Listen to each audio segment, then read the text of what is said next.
ริยัติยานุศาสตร์ที่ปรึกษาเจ้าคณะอำเภอเมืองเชียงใหม่เจ้าพระวิสาพระครูสมุวิศวัตวรกิจโจผู้อำนวยการสถานีคลื่น104.50 เมกะเฮิรตซ์เจ้าวาดวัดไผ่หิงเจ้าพระวิสาพระอาจารย์สมัครยาณสีโลผู้ช่วยเจ้าวาดวัดไผ่หินเจ้าเจริญพรนะใหม่พระวิสาพระอาจารย์เอารักษ์ปัญโยนันท์วัดสันเหมืองตำบลเวียงหนองลองอำเภอเวียงหนองลองจังหวัดลำพูนเจ้าแล้วก็สวัสดีไอ้หน่วยสว่างเมฆเจ้าครับสวัสดีครับผมสวัสดีคุณผู้ฟังที่อยู่ทางบ้านที่กำลังรับฟังรายการธรรมะคลายเครียดซึ่งกำลังออกอากาศอยู่ในขณะนี้นะเจ้าโดยมีข้าเจ้าพิสมัยสุริโยดรมาฮับช่วงต่อจากรายการที่พระครูโสพลปริยัติดำเนินรายการตะกี้นะเจ้าจบไปแล้วก็รายการธรรมะคลายเครียดเขาก็มาต่อเจ้า3 ทุ่มถึงเที่ยงคืนเจ้าจะมาพบปะกับทีมงานธรรมะคลายเครียดของเราเจ้าทุกวันเสาร์และวันอาทิตย์เนาะถ้าคุณผู้ฟังชื่นตอนนี้ที่มนต์อาจารย์สมัครนะเจ้าพบปะคุณผู้ฟังนะเจ้า10 นิ้วอัญชลีวันทาอธิวาสนอบน้อมแด่องค์สมเด็จพระสัมมาสัมพุทธเจ้าพระพุทธพระธรรมพระสงฆ์พระมหาเถระพระอรหันต์พระสาวกขอกราบถวายความเคารพพระอาจารย์พระครูสมุวิศวัตวรกิจโจผู้อำนวยการสถานีพระพุทธศาสนาและหลวงพ่อเจ้าวาดวัดไผ่หินตลอดถึงครูบาอาจารย์ทุกรูปอาจารย์สำเร็จอารักษ์ครับผมครับแล้วก็หน้าใหม่ตัวหัวหน้าธรรมะคลายเครียดจารย์นมัสการเจ้าเจ้าลุงหนุ่ยตัวผมมาการครับเจ้าท่านผู้ฟังทางบ้านทุกท่านขอเจริญพรจารย์สำเร็จเอารักพระเจ้าขอกราบนอบน้อมยังคุณพระทิทรายรัตนาผ่านแก้วพระเที่ยวเจ้าจัง3 ประการหมายมีพระพุทธพระธรรมพระสงฆ์อันเป็นสรณะที่เพิ่งของหมู่เฮาทั้งหลายขอกราบไหว้สาบุญญาปรมีธรรมท่านอาจารย์ท่านพระครูสมุวิศวัตวรกิจโจผู้อำนวยการสถานีวิทยุคลื่นพระพุทธศาสนาการศึกษาและวัฒนธรรม104.50ท่านเจ้าวาดวัดไผ่หินและภิกษุสามเณรทุกรูปทุกองค์ด้วยความเคารพอย่างสูงสุดยิ่งครับผมขอกราบนมัสการท่านอาจารย์สมัครยาณสีโลผู้ช่วยเจ้าอาวาสวัดไผ่หินด้วยความเคารพครับผมครับผมขอสวัสดีโยมพี่พิสมัยผู้ดำเนินรายการจารย์นมัสการเจ้า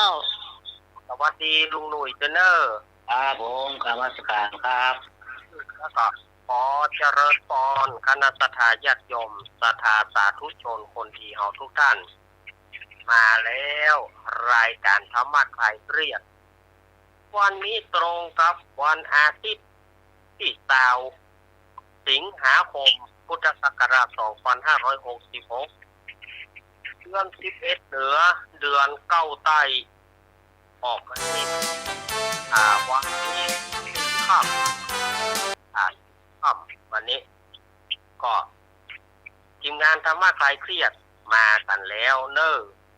ต่อไปก็เชิญลุงหนุ่ยทักทายคุณผู้ฟังได้เลยเจริญพรเอาพระเถระลูกเถระผู้ผู้สูงทุกองค์ครับผมเล็กน้อยนะครับผมขอสังฆทานพระครูสมุวิศวะนะครับมาครับผมเชิญพรลุงหนุ่ยทางก็อาจารย์รักครับผมสวัสดีลุงหนุ่ยพี่สมัยครับเจ้าสวัสดีเจ้ามีธรรมะครับผมครับเปิดรับฟังรายการเอาเลยนะครับครับผมวันนี้คุณผู้ฟังเราจะมาใต้ปัญหาเศรษฐกิจก่อนนะเจ้า 053-226-058 053-226-058เจ้าสำหรับคุณผู้ฟังที่ฟังใหม่นะเจ้าเนาะมาตายกันได้นะเจ้าคุณผู้ฟังหรือคุณผู้ฟังที่ขอเพลงไว้แต่คืนนี่อาจจะจำไม่ได้หมดนะเจ้าจดไว้อยู่เจ้าอ๋อตกลงอ๋อโอเคอยากสมัครบันทึกว่าล่ะแต่บันทึกแบบไกลเคียนะค่ะมันแหงอาจจะจำได้คล่องเนาะครับที่อันส่งให้ประจันแล้วเนาะเจ้าฟังเพลงจบเพลงมันก็อาจจะจำพ่องถ้ามันบ่ใจก็บอกกันแล้วกันเนื้อเจ้าคุณผู้ฟังหายเปียกคำนองเราติ๊ก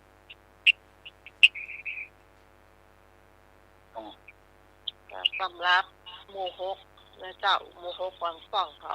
ขอบคุณนักๆและการที่บอกกล่าวกันมาว่า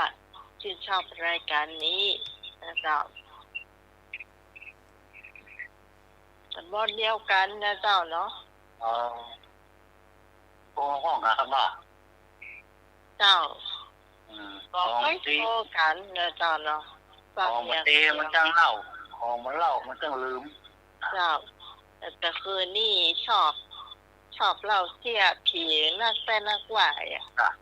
แล้วมาบอกให้หูจ้ะ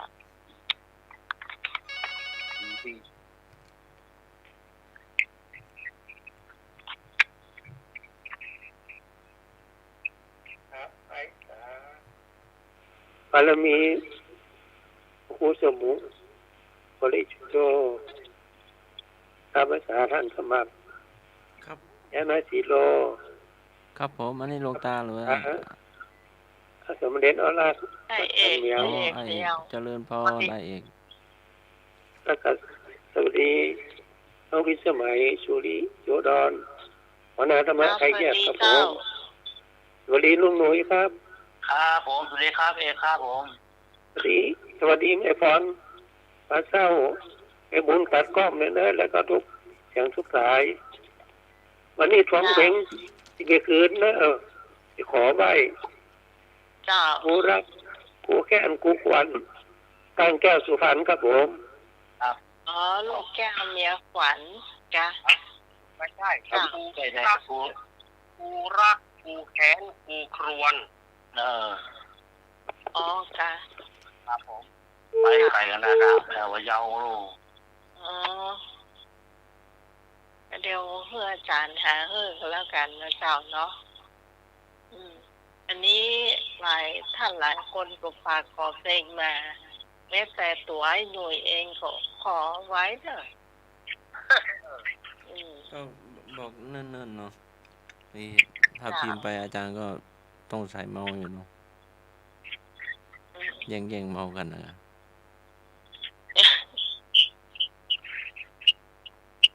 เจ้า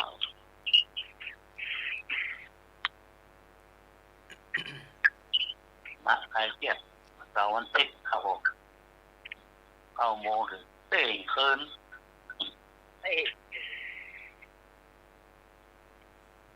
เรามาแล้วป่าตางแบบยาวเหมือนกันนะเจ้าเนาะลาเอาฟ้องมันริมหรอนานบุญป้าวันดอนตันเจ้านั้นที่นาสมบูรณ์เจ้าแล้วก็อดีตป้ากำนันเนื้อเจ้าต้นพึ่งเนื้อเจ้า